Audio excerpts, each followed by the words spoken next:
Isang bata ang maswerteng nakapulot ng isang robot na tinatawag na Mechayude. Ang batang ito ay ang ating bida na si Hikaru Amasuga. Lingid sa kaalaman ng ating bida ay lubos na makapangyarihan pala ang robot na iyon. Sa pagpapatuloy ng kwento ay kasalukuyang iniispatan ng isang babae at isang lalaki na mula sa Kagami Group si Hikaru. Sila ay sina Tus at Wanner. Pinagmamasdan nila ang mga galaw ni Hikaru upang madali nilang makuha ang trigger arm na si Alma. Sa kabilang banda naman ay kasalukuyang pinagpapawisan si Hikaru dahil nasundan siya ni Aki sa kanyang school at nagpanggap din ito bilang isang estudyante. Sa sumunod na eksena ay kasalukuyang nasa CR si Hikaru habang pinag-uusapan nila ni Alma si Aki tungkol sa pagpunta nito sa kanyang eskwelahan. Habang nag-uusap ay hinila ni Alma ang tissue sa loob ng banyo kaya't nagulat si Hikaru dahil napuno ng tissue sa loob nun. Biglang lumitaw mula sa itaas si Aki kaya't nagulat silang dalawa. Bumaba sa loob si Aki at kinausap niya si Hikaru. Sinabi niya rito na makipag-cooperate lang ito ng maayos nang sa gayon ay hindi na siya masaktan. Hindi siya pinakinggan ni Hikaru kaya't mabilis itong nagtatakbo palayo sa kanya. Nagpunta sa rooftop si Hikaru at katabi niya roon ang kanyang mga kaeskwela. Tinukso siya ng kanyang mga kaklase at itinanong ng mga ito sa kanya kung ano ba ang relasyon nito kay Aki. Itinanggi ito ni Hikaru at sinabi na hindi nila nauunawaan ang mga nangyayari kaya't mas mabuti kung hindi na lang nila ito aalamin. Dumating din doon si Aki kaya't tinawag siya ng mga kaeskwela ni Hikaru at sinabi na nandoon ito. Tiningnan sila ni Aki ngunit mabilis na nawala si Hikaru at mabilis din itong nakapagtago sa itaas. Sinubukan siyang hanapin ng tatlo ngunit biglang dumating doon si Shirayama. Nilapitan niya kaagad si Aki at pinisil ang pisngi nito. Nagulat si Hikaru sa ginawa ni Shirayama ngunit wala siyang magawa na pigilin ito. Kinausap ni Shirayama si Aki at sinabi na bagong transfer lang ito sa school kaya't gusto niyang makipagkilala at makipagkaibigan dito. Nagpakilala sa kanya si Shirayama at pagkatapos ay iniabot niya rito ang isang garapon na puno ng mga bisket. Hindi mapakali si Hikaru dahil baka kung ano ang gawin ni Aki kay Shirayama. Itinuro ni Shirayama ang iba't ibang flavor ng mga bisket at pagkatapos sabihin ito ay itinaas ni Aki ang kanyang kamay at kumuha na ito ng mga bisket sabay sumpak sa kanyang bibig. Nagustuhan ni Aki ang lasa ng bisket at sinabi na matamis ito. Nagpatuloy lang sa pagkain si Aki kaya't nag-relax muna si Hikaru at humiga doon. Matapos nun ay kinuha niya ang kanyang earphone. Tinanong ni Alma kung ano ang bagay na iyon. Sinabi ni Hikaru na yun ay isang earphone na may kakayahan na harangin lahat ng ingay na pwede niyang marinig. Samantala ay nasa ibaba pa rin ang dalawa habang pinag-uusapan nila si Hikaru. Sa sumunod na eksena ay naglalakad na si Hikaru sa hallway ng school nang bigla siyang tawagin at lapitan ni Shirayama. Ibinigay niya kay Hikaru ang isang papel na naglalaman ng isang sulat. Binasa ito ni Hikaru at laking gulat niya nang mabasa niya na ito pala ay galing kay Aki. Nakalagay sa sulat na gustong makipagkita ni Aki sa art room ng old school building. Sinabi ni Shirayama kay Hikaru na buong araw itong hinahanap ni Aki kaya't huwag sana itong tatanggi sa pakikipagkita nito. Biglang kinuha ni Shirayama ang kamay ni Hikaru at hinila ito papunta sa old school building kaya't wala nang nagawa si Hikaru. Narating nila ang old school building. Hindi alam ni Shirayama ang totoong pakay ni Aki kay Hikaru kaya't hindi ito nagpapigil sa gusto niyang gawin. Itinulik ni Shirayama si Hikaru papasok sa loob ng building at pagkatapos ay sinara nito ang pinto. Sinisi ni Hikaru si Aki dahil buong ala nito ay ginamit nito si Shirayama upang pagtagpuin silang dalawa. Itinanggi ito ni Aki at sinabi na si Shirayama ang may kagustuhan nun. Tinanong ni Hikaru kay Aki kung ano ba talaga ang pakay nito sa kanya. Sinabi ni Aki na siya ay miyembro ng grupo na tinatawag na ARMS at ang misyon niya ay maging bodyguard at bantayan ang kaligtasan ni Alma. Sinabi rin niya na ang unang misyon nito ay ang dalhin silang dalawa sa headquarters nito. Tumanggi dito si Hikaru. Biglang nagsalita ang dalawang Mechayude ni Aki. Sinabi ng mga ito na hindi nila sasaktan si Hikaru basta makipag-cooperate lang ito sa kanilang mga gusto. Nag-usap muna ang dalawa at nag-isip kung ano ang kanilang gagawin. Hinubad ni Hikaru ang kanyang suot na jacket at ipinakita nila kay Aki ang malfunction na pwedeng mangyari kay Alma. Ipinakita nila kay Aki na kapag inilalayo ni Hikaru si Alma sa kanyang sarili ay bigla itong nanghihina. Nagulat si Aki sa kanyang nakita kaya't inisip niyang mabuti kung totoo ba ito. Sinabi ng dalawang Mechayude kay Hikaru na huwag nitong pinag-iisip ng husto si Aki.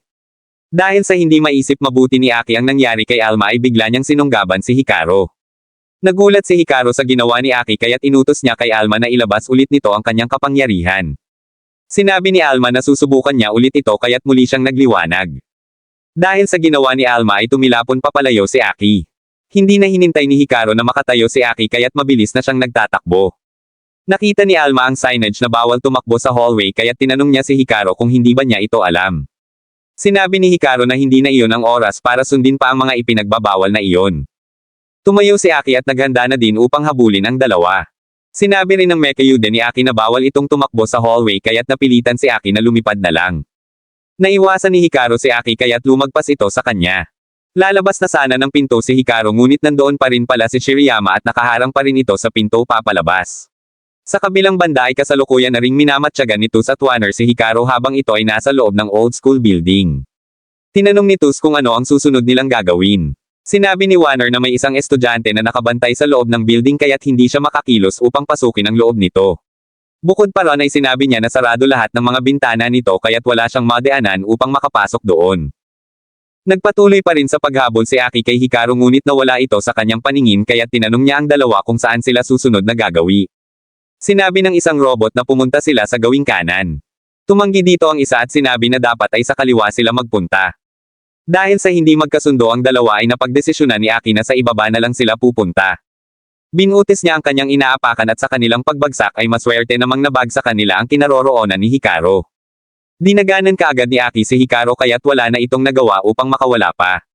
Sinabi ni Aki na hindi naman talaga totoo na nanghihina si Alma kapag nalalayo ito sa kanya. Nagulat si Hikaru nang sabihin ito ni Aki. Sinabi ni Aki na hindi niya alam ang mga detalye kung bakit nanghihina si Alma ngunit sigurado siya na hindi si Hikaru ang dahilan nun. Sinubukan ulit ni Alma na gamitin ang kanyang kapangyarihan ngunit nanghina na rin ito kaya't hindi niya iyon naituloy. Sinabi ni Aki na malaking sagabal si Hikaru kay Alma kaya't tatapusin na niya ito.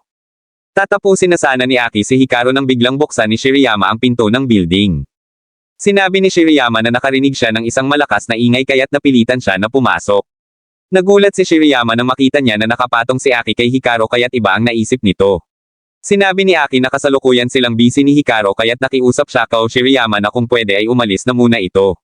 Dahil sa pagkagulat sa kanyang nakita ay isinara ulit ni Shiriyama ang pinto at tumakbo na paalis ng building. Nakita ito ni Wanner kaya't bigla itong natuwa. Kakausapin sana ulit ni Aki si Hikaru nang magulat siya at makita na nakatakas na pala ulit ito. Mabilis na nakapagtago ang dalawa kaya't hindi sila nakita ni Aki. Tumayo si Hikaru at naglakad papalapit sa pinto upang lumabas ngunit biglang pumasok si Wanner. Nakilala kaagad ni Hikaru na mula sa Kagami Group si Wanner dahil sa suot na uniforme nito. Itinago niya kaagad si Alma ngunit pinigilan siya nito. Sinabi ni Wanner na huwag itong kabahan dahil hihingi lang naman ito ng tulong sa kanya. Biglang inilabas ni Wanner ang kanyang Mekayude kaya't biglang nagulat si Hikaru. Matapos nun ay ginamit ni Wanner ang kapangyarihan nito sa pamamagitan ng paglalabas ng malakas na ingay. Hindi tinablan si Alma sa ginawa ni Wanner ngunit biglang nanghina at nahilo si Hikaru nang marinig niya ang ingay na inilabas nito.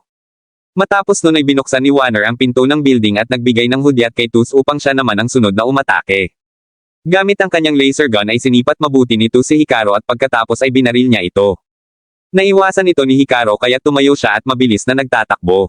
Habang tumatakbo ay pinaulanan siya ni Tus ng maraming laser kahit na may mga nakaharang na kahoy sa bintana ng building. Muling ginamit ni Wanner ang kanyang Mekayude kaya't nanghina ulit si Hikaru kaya't bigla itong napaluhod. Sa isa pang pagkakataon ay binaril nito si Hikaru ngunit biglang dumating si Aki mula sa itaas kaya't naharang nito ang laser na tatama dapat sana kay Hikaru. Napagtanto din kaagad ni Aki na nagmula si Wanner sa grupo ng Kagami Group Expansion Department at kilala rin niya ang mga ito. Muling ginamit ni Wanner ang kanyang Mekayude at pinatamaan niya si Aki. Gaya ni Hikaru ay napaluhod din si Aki at nanghina nang matamaan siya ng beam nito. Sinabi ni Wanner na hindi niya akalain na mahina lang pala si Aki kaya tinuwanan niya ito. Sinabi naman ni Aki kay Hikaru na tumakbo na ito at itago na rin niya si Alma dahil siya na ang bahala na lumaban kay Wanner. Sinabi rin niya na huwag muna itong lalabas ng building dahil baka ma-snipe sila sa labas ni Tus. Hindi kaagad pumayag si Hikaru sa mga sinabi ni Aki. Mapilit si Aki at sinabi niya na bilasan nitong kumilos dahil hindi dapat na masaktan si Alma. Ipinagdiinan ni Aki ang kanyang mga sinabi kaya't wala na ring nagawa si Hikaru kundi sumunod. Umalis si Hikaru kaya't naiwan si Aki at Wanner. Inilabas ni Wanner ang iba pa niyang mga sandata na hugis mga posas. Kinuha niya ito at matapos ay inihagis niya kay Aki. Laking gulat ni Aki nang makita niya ang mga ito. Samantala ay nakalayo na rin doon si Hikaru at Alma. Papaakyat sila sa hagdanan nang biglang maisipan ni Alma na balikan si Aki. Tumanggi dito si Hikaru kaya't tumalon si Alma papaalis sa katawan nito. Gumawa ng isang butas si Alma at sinabi niya kay Hikaru na doon siya dumaan dahil magiging ligtas siya dito at pagkatapos ay umalis na din ito. Hindi kaagad sumunod si Hikaru. Makalipas ang ilang sandali ay hindi na din nakatiis si Hikaru kaya't sinundan na din niya si Alma. Pagkakita ni Hikaru kay Alma ay nanghihina na ulit ito kaya't kinuha niya ito kaagad. Na-appreciate naman ni Alma ang ginawa ni Hikaru kaya't nayakap niya ito. Tumayo si Hikaru at sinabi kay Alma na bago nila balikan si Aki ay kailangan muna nilang umisip ng magandang plano. Sinabi rin niya na kailangan nilang kontrahin ang wordong tunog na inilalabas ng Mechayude ni Wanner upang matalo nila ito. Sunod na ipinakita si Tus. Ginamit niya ang kanyang laser gun at nagpalit ito ng anyo bilang isang mecha plane at pagkatapos ay lumipad ito papalapit sa building. Samantala ay natalo ni Wanner si Aki kaya't nagawa niyang hulihin ito at itali. Umakyat si Wanner sa rooftop ng building at dumating na din doon si Tus. Tinanong kaagad ni Tus kung nasaan si Alma kaya't sinabi ni Wanner na nagtatago lang ito sa loob ng building. Maya-maya ay nagpunta na din doon si Hikaru at Alma. Laking tuwa ni Wanner nang makita niya si Hikaru at nagpasalamat siya rito dahil hindi na ito mahihirapan na hanapin sila. Sinugod ni Hikaru si Wanner ngunit nakailag ito. Matapang na sinabi ni Hikaru kay Wanner na hindi natatalab sa kanya ang kapangyarihan ng kanyang Mechayude. Nagulat si Wanner kaya't ginamit niya ulit ang kanyang Mechayude upang maglabas ng maingay na beam. Tinamaan nito si Hikaru ngunit hindi nito tinablan si Hikaru dahil sinuot niya ang kanyang earphone na kayang humarang ng malakas na tunog at mga ingay. Ginamit ulit ni Wanner ang maingay na beam ngunit hindi pa rin ito tumalab kay Hikaru. Ayon kay Hikaru ay wala na silang choice para lumaban kaya't kailangan nilang magbakasakali. Hindi siya sigurado kung tatalab ba ang kanyang earphone kaya't nakipagsapalaran na rin ito. Kinuha ni Hikaru si Alma at inihagis niya ito sa tabi ni Aki. Sinubukang tanggalin ni Alma ang mga PC na nakatali kay Aki ngunit mabilis na nanghina ito kaya't inutos niya kay Hikaru na lumapit ito sa kanya. Tumalon si Hikaru papalapit kay Alma kaya't binaril siya nito ng laser gun. Hindi tinamaan si Hikaru ngunit tinamaan nito ang kanyang earphone. Nagawang makalapit ni Hikaru kay Alma kaya't sinubukan ulit ni Alma na putulin ang mga PC na nakatali kay Aki. Sinubukan silang pigilin ni Tus kaya't pinagbabaril niya ulit si Hikaru ngunit sa halip na tamaan niya si Hikaru ay ang mga nakataling PC ang tinamaan nito kaya't nakawala na sa pagkakatali si Aki. Matapos nun ay hinawakan kaagad ni Aki si Tus at itinulak niya ito papalapit kay Wanner. Nagulat si Wanner kaya't hindi niya alam ang gagawin. Sinabi sa kanya ni Tus na barilin niya si Aki at huwag itong mag-alala sa kanyang sarili. Ayaw man gamitin ni Wanner ang Mechayude ay ginamit pa rin niya ito kaya't sa halip na tamaan si Aki ay si Tus ang tinamaan nito at nanghina. Dahil sa nakalapit na rin si Aki kay Wanner ay wala na itong nagawa kaya't nasuntok siya ng malakas nito at siya ay tumilapon. Matapos nun ay biglang yumanig ang building pahiwatig na guguho na ito. Ginamit ni Tus ang kanyang Mechayude upang makalipad at iniwan din niya si Wanner. Samantala ay huli na ang lahat para sa apat kaya't sabay-sabay silang bumagsak pagkaguho ng building. Nawalan ng malay si Hikaru kaya't tinanong siya ng kanyang Mechayude kung ano ang gagawin. Hindi kaagad nakapagsalita si Aki. Matapos nun ay dumating ang boss ni Aki kasama ang iba nitong mga kasamahan. Sunod nun ay ipinakita ulit ang misteryosong lalaki na nagsabi na siya ang nagmamay-ari ng trigger arm na Mechayude. Doon na din natapos ang kabanata mga kapogi. Kita-kits ulit tayo sa mga susunod pa.